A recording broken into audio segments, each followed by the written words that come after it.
I'm Desmond Blair. I'm an artist from Dallas, and I was born without hands. I'm a project manager here at UT Dallas for the Institute of Interactive Arts and Engineering. I guess some of the limitations I still do face without having hands. I still can't tie a tie, and I've yet to drive a stick. I'm not so concerned about the tie. The stick thing I want to learn, but that's only because I like cars.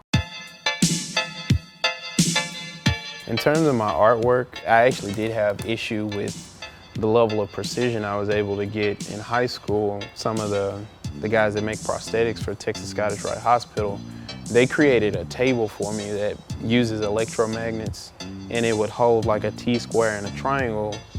And that worked when I was in high school, but just like with everything else without me having hands, like I wanted to learn how to master being able to do that or get that level of precision without using any utensils at all. So it's just been a matter of constantly practicing. And even still, I think although I've made a significant amount of progress, that level of mastery only comes after just putting the hours in over and over. And so I give it a few more years. The reason I really got started with art period is because one, I used to color because I was learning how to write. So my grandmother would give me coloring books and have me color. And I tried to use my mouth, feet, and then eventually I just figured out how to use both of my hands. I loved cartoons. Like when I was a kid, I loved cartoons. Like I was infatuated with them. And it was more so trying to figure out how they made them, how they worked. And I think from there, that's really what got me into art, is that I wanted to create my own cartoons. I wanted to have my own comic books. I wanted to make up my own stories and things like that through a 2D medium. You gotta learn anatomy, you gotta learn how to paint, sketch, and do various other things. And that was the initial starting point that just like springboarded me into this entire realm.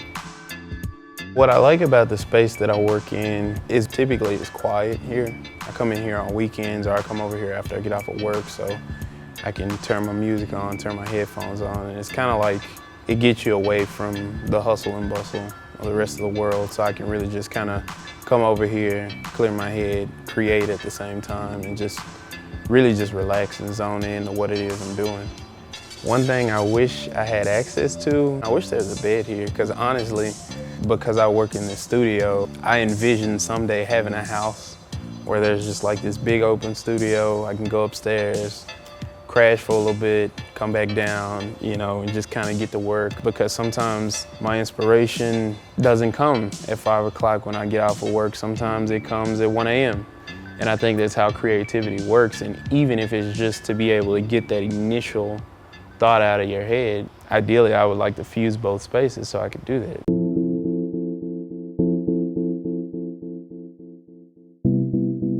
I think what I tend to draw from are a lot of techniques that digital painters use, but I use them with oil paints, which probably makes no sense.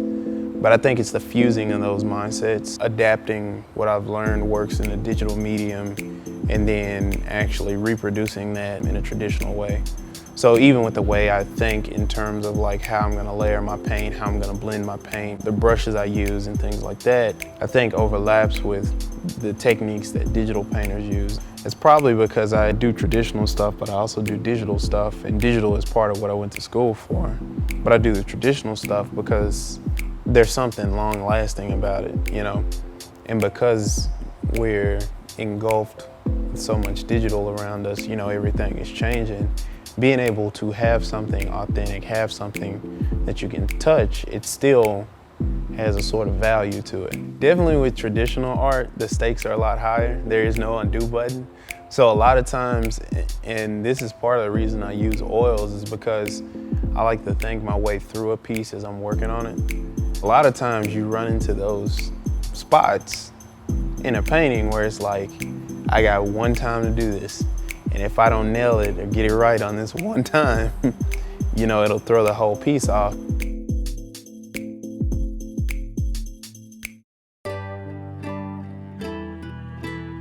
What I want to do eventually, I guess my ultimate goal short term, is to actually produce enough artwork to where I can do my own show. So maybe I actually have like my very first gallery opening But I think long-term overall, another reason I really got back into painting or started pushing myself to paint is because of some of the issues I think I've run into having a disability, especially after you finish school with looking for a job. Like, you go tell these people you can do all of these fabulous things and they're like, well, I don't see it because you don't have hands. So how do you even use a computer?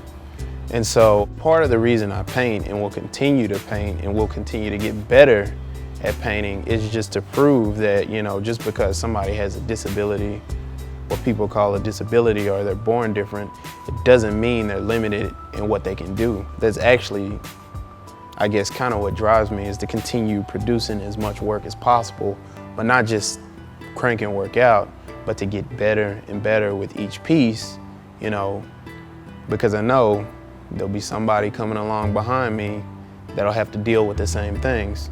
And if the pathway has already been kind of like, okay, you know, we don't just write people off because, you know, they're missing fingers or things like that, or they may have a limb amputated. I think I can rest easier, you know, knowing that I made some kind of impact, or I made somebody else's life a little bit easier.